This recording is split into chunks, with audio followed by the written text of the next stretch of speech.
Hello friends, kites coaching classes के next HP GK session में सभी का स्वागत है। तो देखिए, हम जो आपका टॉपिक कर रहे हैं एचपी के जीके में कृषक आंदोलन, पीजेंट मूवमेंट्स। तो ना केवल आपके एचपी में, इंडिया की हिस्ट्री में भी काफ़ी सारे आपके आंदोलन जो हैं वो हुए हैं। अभी हम एचपी के रिगार्डिंग जो है पढ़ रहे हैं। कुछ मैंने आपको कल करवाए थे और देखिए सभी में मैंने आपको रीज़न क्या बताए थे। एक तो आपका लगानों में बढ़ोतरी, बेगार प्रथा और बाद में आपका भूमि बंदोबस्त जो किसके द्वारा करवाया जा रहा है। देखिए, जो आपके ब्रिटिशर्स के द्वारा अधिकारी नियुक्त किए जाते थे राजाओं के प्रशासन में, ठीक है, उन अधिकारियों के द्वारा जो है वो बहुत सारा भ्रष्टाचार आपका किया जाता था, जिसके विरुद्ध आपके ये आंदोलन जो हैं वो हुए हैं।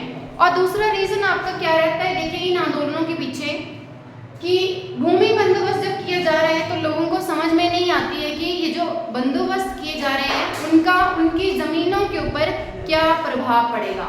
उनको लगता था कि जो राजा हैं या तो उनकी ज़मीनें हैं उनको हड़प लेंगे कैसे न कैसे किसी तरीके से, या तो फिर आपका जो बंदोबस्त किया जा रहा है उससे और लगान में क्या हो जाएगी, आपकी बढ़ोतरी हो जाएगी। तो पिछली क्लास में हमने आपका धूम आंदोलन के बारे में पढ़ा था। तो मैंने आपको एक्सप्लेन किया था कि लोग जो हैं वो अपने रियासत से बाहर चले जाते थे जंगलों में और वहाँ पे धूम आंदोलन आपका किया करते थे।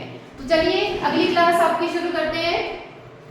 तो सुकेत वाले रीजन में आपके राजा हैं उग्रसेन और इनके टाइम पे एक वजीर होते थे नरोत्तम वजीर। बहुत ही ज़्यादा भ्रष्टाचारी थे ये और इन्होंने लगान वगैरह बहुत ज़्यादा आपका लगा करके रखा था, जिसकी वजह से जो लोग हैं वो राजा के पास शिकायतें करने के लिए जाते हैं। पर ये जो वजीर है आपका राजा से मिलने के लिए लोगों को बाधित कर देता है, मतलब मिलने नहीं देता है लोगों को। किसके साथ? राजा के साथ। तो राजा तक आपकी ये जानकारी नहीं पहुंचती है।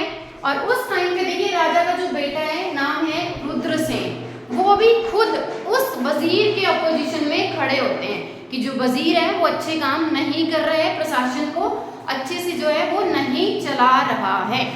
फिर बाद में देखिए कैसे न कैसे आपकी जो बात है वो राजा तक पहुंची और जो नरोत्तम वजीर थे उनको हटा करके एक नए वजीर आपके अपॉइंट किए जाते हैं जिनका नाम होता है धुंगल वजीर। और ये जो धुंगल वजीर है ये उसका भी बाप निकलता है, वो भी सेम आपका लगान वगैरह वैसे ही आपका इंक्रीज करके रख देता है, ठीक है, लोगों की नाक में दम कर देता है। फिर लोग भी आपका कब तक जो है सहेंगे, ठीक है, क्या करते हैं, धुंगल वजीर को पकड़ते हैं। और मंडी में आपकी एक फेमस जगह है गढ़ चौरासी, जैसे आपका 84 टेम्पल चंबा में फेमस है ना, वैसे आपका गढ़ चौरासी मंडी में बहुत फेमस है।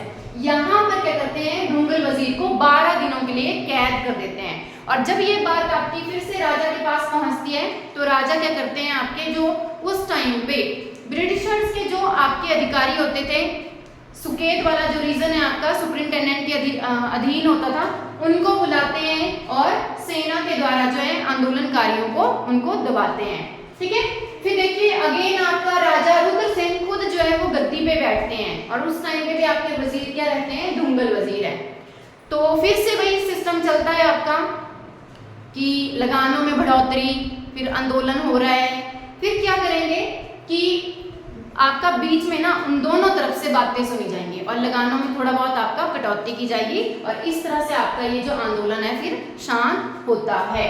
और बीच में देखिए आंदोलन जो कारी है ना उनको जेलों में भी पकड़ करके डाला जाता है। यहाँ पे जो आपके लीडर है फेमस, उनका नाम याद रखिएगा, मियाँ शिव सिंह। किसके टाइम पे बात कर रही हूँ मैं, राजा रुद्रसेन के टाइम पे बात कर रही हूँ। दूसरा देखिए आपका राजा लक्ष्मण सेन, ये थोड़े टाइम के बाद आपका जो अंतिम रूलर है सुकेत के लक्ष्मण सेन, उनके टाइम पे एक आपका कानून पास किया जाता है जिसको नाम दिया गया है लक्ष्मण दंड कानून। मतलब ये जो नाम है ना राजा के नाम पे ही आपका रखा गया है। इनके टाइम पे मियाँ रतन सिंह, और ये बनेड़ वाले एरिया से हैं, तो जो भी लोग वीडियो देख रहे हैं आप लोगों ने मुझे बताना है बनेड़ जो है वो किस स्थान का पुराना नाम है, मतलब किस नगर का पुराना नाम है बनेड़। कमेंट सेक्शन में जरूर मुझे आंसर करिएगा। देखिए ये जो लक्ष्मण दंड कानून था ये था कि जो लोग भी आपका लगान नहीं देते हैं और उनको क्या किया जाएगा, दंडित किया जाएगा इस लक्ष्मण दंड कानून के तहत। इसके विरुद्ध भी लोगों ने क्या किया, आवाज उठाई, क्योंकि देखिए कई बार क्या होता है आपकी फसल खराब हो जाती है और लगान भी बहुत ज्यादा होते हैं जिसकी वजह से वो दे नहीं पा रहे होते हैं, ठीक है। तो ये आपका सुकेत वाले रीजन में हुआ था। अगला देखिए आपका नालागढ़ में। नालागढ़ में आपके राजा हैं ईश्वर सिंह, आपका 1870 का टाइम पीरियड है। और बोला कि एक वजीर है, नाम है गुलाम कादिर खान। तो जितने भी आपके आंदोलन है, वजीर जो है वो लोगों का क्या कर रहे हैं, शोषण कर रहे हैं, उनके ऊपर अत्याचार कर रहे हैं, कोई लगान बढ़ा रहे हैं या फिर उनसे बेगार ली जा रही है। बेगार देखिए कई जो रियासतें उनमें इतनी आपकी तीव्र गति से बेगार जो है वो ली जाती थी कि 6-6 महीनों तक आपके हर फैमिली से कोई बंदा जो है मुफ्त में काम करेगा राजा के यहाँ में, ठीक है। उसको कोई वेतन नहीं दिया जाएगा, काम उनको करना ही पड़ेगा, मतलब बंधुआ मजदूरी की जैसे, ठीक है।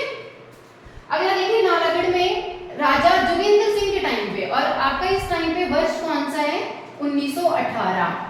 और यहाँ पे इस वर्ष में देखिए आपके एक कानून बनाए गए थे वन संबंधी, ठीक है, कि वनों के साथ जो है वो कितने कैसे जो लोग जो हैं जा सकते हैं, जो भी आपका चरागाह है उनके संबंधित आपके कानून जो है बनाए गए थे। पीछे वाले लेक्चर में भी मैंने आपको पढ़ाया था कि राजा जो है वो चरागाहों की भूमि को कम कर देते थे, तो जो आपके जंगली जानवर हैं वो लोगों की खेती वाली भूमि में जाएंगे, फिर वहां से अगर खेती ढंग से नहीं होगी तो लगान कहाँ से चुकाएंगे। तो ये सर्कल आपका बनता है, जिसकी वजह से इस वजीर के खिलाफ जो है लोगों ने क्या किया था, आंदोलन किया था। तो याद रखिएगा वजीर का नाम है चौधरी रामलाल, और कौन से कानून आपके पास किए गए थे, वन संबंधी कानून आपके पास किए गए थे, ठीक है। अगला देखते हैं आपका चंबा में। चंबा में आपके राजा हैं श्याम सिंह और वजीर हैं गोविंद राम।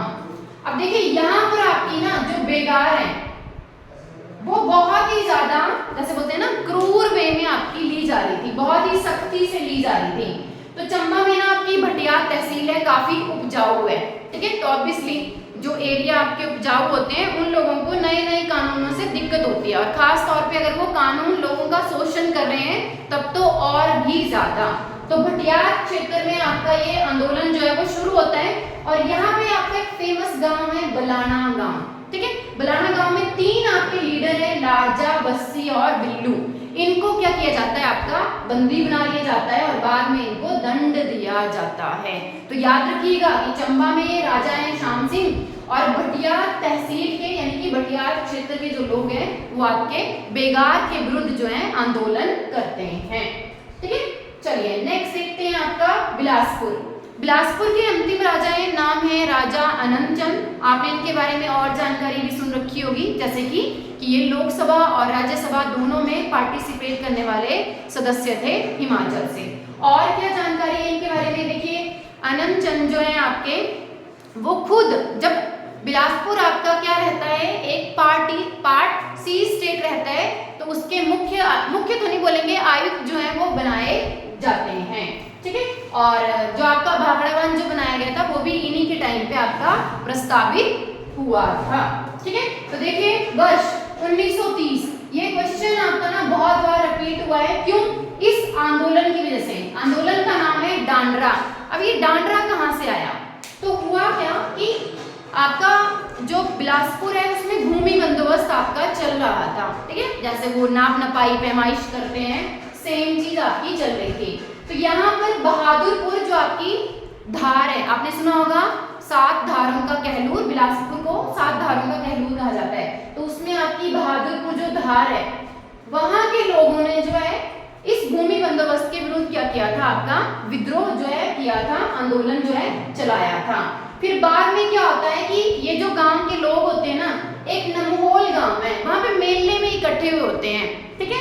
मेले में जब इकट्ठे हुए होते हैं तो राजा के आदेश पर क्या किया जाता है, उनको बंदी बनाया जाता है, और जो लोग क्या करते हैं, मतलब अपोजिशन में जैसे होता है ना, बचाव में खुद से लड़ाई करना, तो वहां पे उनके ऊपर डंडा चलाने का आदेश दिया जाता है। और इसी डंडा चलाने की वजह से इसका नाम क्या पड़ा है, डांडरा आंदोलन। तो कई बार आपका ये क्वेश्चन पूछा गया है कि बिलासपुर में डांडरा आंदोलन जो है कब हुआ था, ऐसे भी, या फिर डांडरा आंदोलन जो है वो हिमाचल के किस जिले में, किस रियासत में हुआ था, ठीक है। और याद रखिएगा भूमि बंदोबस्त के विरुद्ध। तो ये जितनी भी जानकारी मैंने आपको लिख करके दी है, ये प्री के पर्सपेक्टिव से बहुत इंपॉर्टेंट है।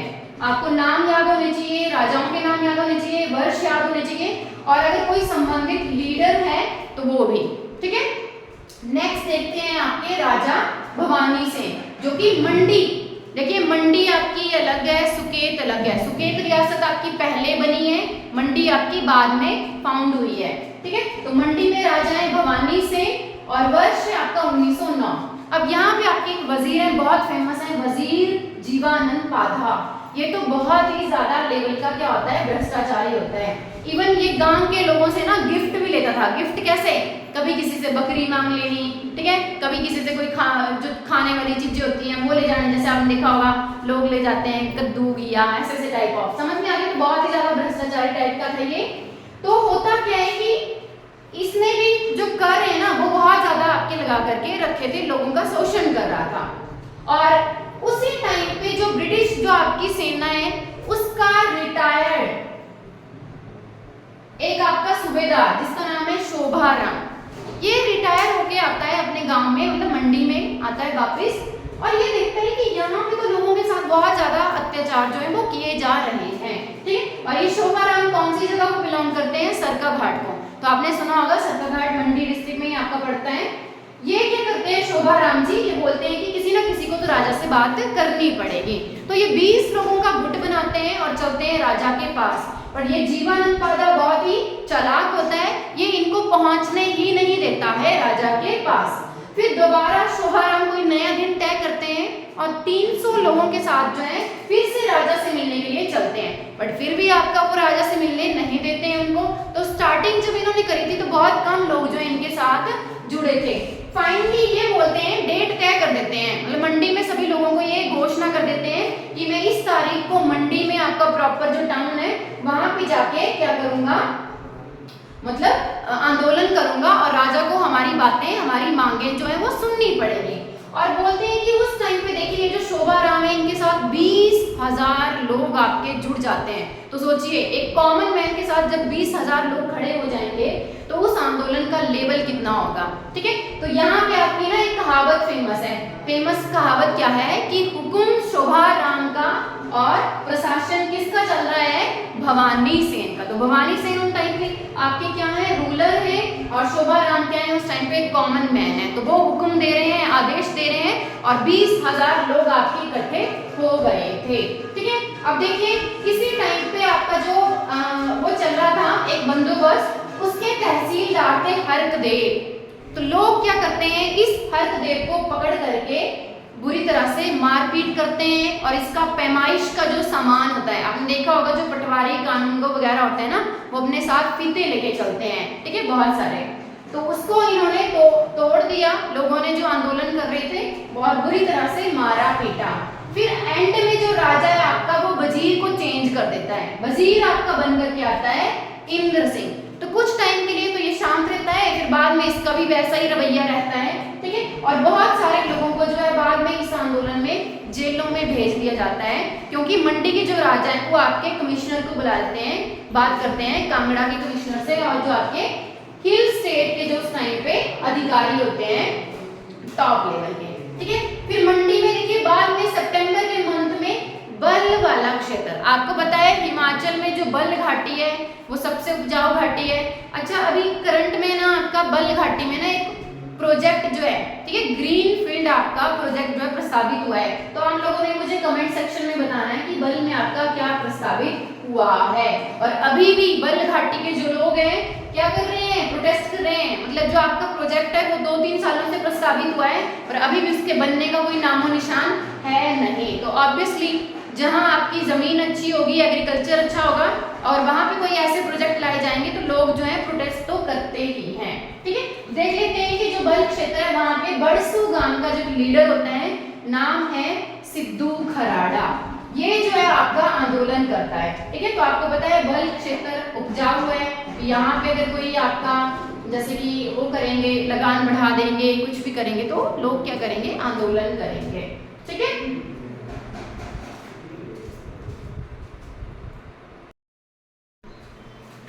चलिए तो फिर नेक्स्ट देखते हैं आपका सिरमौर में। देखिए सिरमौर में राजा है आपके शमशेर प्रकाश, वर्ष है आपका 1878। तो यहाँ पे ना 2 आपके जो है प्रशासनिक अधिकारी हैं, तहसीलदार टाइप के ही, मुंशी नंदलाल और मुंशी फतेह सिंह। ये क्या कर रहे हैं, भूमि बंदोबस्त। और ये ना आपका सिरमौर रियासत में पहला भूमि बंदोबस्त था।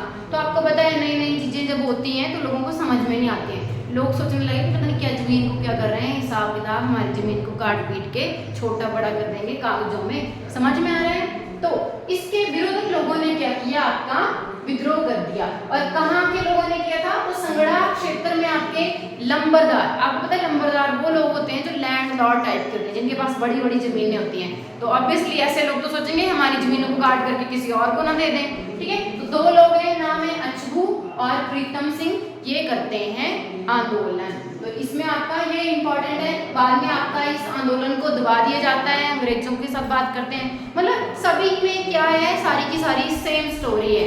आंदोलन है या तो भूमि बंदोबस्त के खिलाफ होगा, लगान बढ़ने के खिलाफ होगा, या बेगार प्रथा के विरुद्ध होगा, मनमानी के विरुद्ध होगा प्रशासकों की, ठीक है। फिर देखिए सिरमौर में अगला आपका मई मंथ में 1929 में राजा है आपके अमर प्रकाश, कौन से वाले रीजन में, पांटा और नाहन, ठीक है, पांटा साहिब और नाहन वाला। तो यहाँ पर ना दोबारा आपका क्या किया जा रहा है, भूमि बंदोबस्त किया जा रहा है मनमाने ढंग से, मतलब लोगों की राजी नहीं है और आपके वो करे जा रहे हैं बंदोबस्त। तो यहाँ पे किसके नेतृत्व में, पंडित राजेंद्र दत्त के नेतृत्व में जो है आपका आंदोलन किया जाता है। सिरमौर में देखिए सबसे फेमस आपका आंदोलन, और एचपी में भी जो एग्जाम्स होते हैं, समझौता आंदोलन, सबसे बड़ा क्वेश्चन कब हुआ था, 1942 में हुआ था। क्यों, देखिए उस टाइम पे आपका वर्ल्ड वॉर 2 चला था। आपको पता है वर्ल्ड वॉर 2 जो है वो 1939 से लेकर के 1945 तक, जब तक आपके जापान में नागासाकी और हिरोशिमा में बम नहीं फेंके गए थे, परमाणु बम, तब तक आपका चलता रहा। तो देखिए उस टाइम पे मैंने बोला वर्ल्ड वॉर 2 चल रहा था, साथ में आपका बंगाल में अकाल पड़ रहा था। अकाल पड़ रहा था मतलब खेती अच्छे से नहीं हो रही है। तो देखिए एक तरफ तो सैनिक भेजे जा रहे हैं, कहाँ से, इंडिया से, मतलब बात की जा रही थी। तो आपको पता है कि उस टाइम पे इंडिया ने मना कर दिया था कि हम जो है आपको जन यानी कि लोग जो है वो नहीं भेजेंगे, कहाँ, वर्ल्ड वॉर 2 में, ठीक है। तो जिन्होंने भी इंडियन हिस्ट्री पढ़ी है, आप लोगों ने मुझे बताना है कि वर्ल्ड वॉर 2 में इंडियंस की सहायता लेने के लिए एक मिशन भारत में आया था, उस मिशन को क्या नाम दिया गया था, आपने मुझे कमेंट सेक्शन में उस मिशन का नाम जो है वो बताना है, ठीक है। तो अंग्रेज क्या बोले थे उस टाइम पे, जो ब्रिटिशर्स हैं, बंगाल में अकाल पड़ रहा है, कि यहाँ के जो लोकल खेती वाले जो किसान हैं वो क्या करेंगे, अपने गुजारे लायक जो है राशन वो घर में रख लेंगे, और बाकी जो है कोऑपरेटिव सोसाइटीज, जैसे अभी आप लोग जाते हो ना सोसाइटीज में राशन वगैरह लेने के लिए, वैसे ही उस टाइम पे भी आपकी कोऑपरेटिव सोसाइटीज बनी हुई थी कि बाकी जो राशन है वो आप कहाँ जमा करवाओ, कोऑपरेटिव सोसाइटीज में, और उसका इस्तेमाल वो कहाँ करेंगे,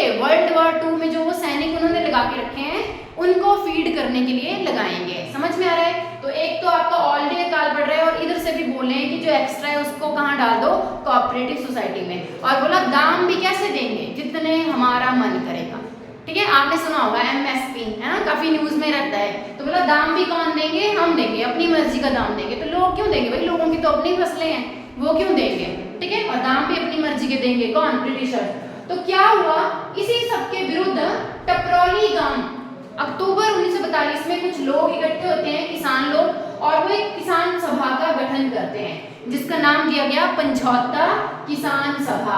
और याद रखिएगा यहाँ से आपके अलग क्वेश्चन बन जाते हैं कि इस किसान सभा के प्रधान कौन थे, सचिव कौन थे। तो प्रधान थे आपके लक्ष्मी सिंह, सचिव थे आपके वैद्य सूरत सिंह।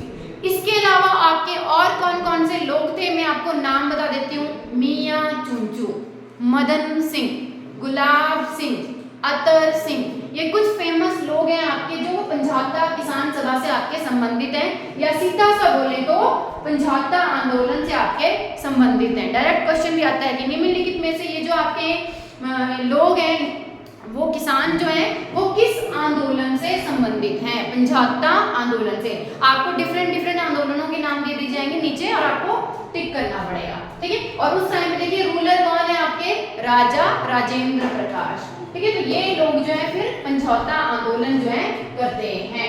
बाद में देखिए आपका अगला जो आंदोलन है बहुत फेमस है, ये भी झुग्गा आंदोलन, ठीक है। अब नाम कैसे पढ़ा झुग्गा। तो मैंने ना जब आपको धूम आंदोलन के बारे में बताया था कि धूम आंदोलन क्या होते हैं, कि लोग रियासत से बाहर चले जाते हैं ना जंगलों में रहने के लिए, ठीक है, उसको धूम आंदोलन बोलते हैं। अब देखिए झुग्गा नाम क्यों पड़ा, तो राजा अमरचंद है। टाइम पीरियड देखो इस आंदोलन का 1883 से 1888 के बीच में। गेड़वी ना आपकी एक फेमस जगह है, गेड़वी में आपका मंदिर भी है। गेड़वी के जो ब्राह्मण है ना वो राजा के अत्याचारों से दुखी होकर के कहाँ चले जाते हैं, जंगलों में रहना शुरू कर देते हैं। क्या बनाकर, झुग्गी बनाकर। और ब्राह्मण है ना तो ऑब्वियसली किसी न किसी को पूजते होंगे, तो अपने इष्ट देवता के झंडे जो हैं वो झुग्गियों के ऊपर लगा देते हैं।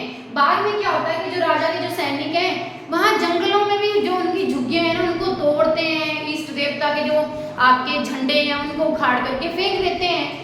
इस बात से आपके ये जो ब्राह्मण है वो आहत हो जाते हैं और स्वयं ही अपनी झुग्गियों में क्या लगा लेते हैं, आग लगा लेते हैं, जिसकी वजह से इस आंदोलन का नाम क्या पड़ा, झुग्गा आंदोलन।